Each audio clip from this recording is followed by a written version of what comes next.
بسم الله الحمد لله والصلاة والسلام على رسول الله. کەواتە بە باز لە دوو وشە بکەین.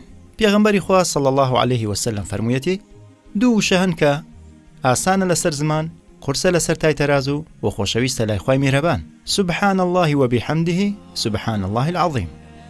سبحان الله بەرزی و پیرۆزی بۆ خوای پەروەردگار، یاخود ورتر بڵێن خوای پەروەردگار بێگەردە لە هەموو کەم و کورتی و ناتەواویەکان.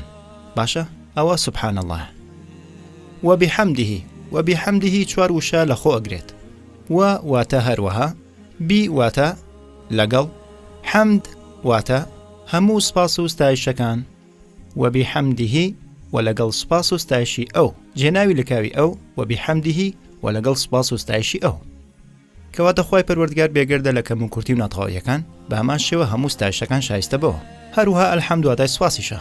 سبحان الله بێگومان هەروەکو باسمان کرد بەرزی و پیرۆزی بە خوای پەروەردگار العظیم گەورە بەدەسەڵات.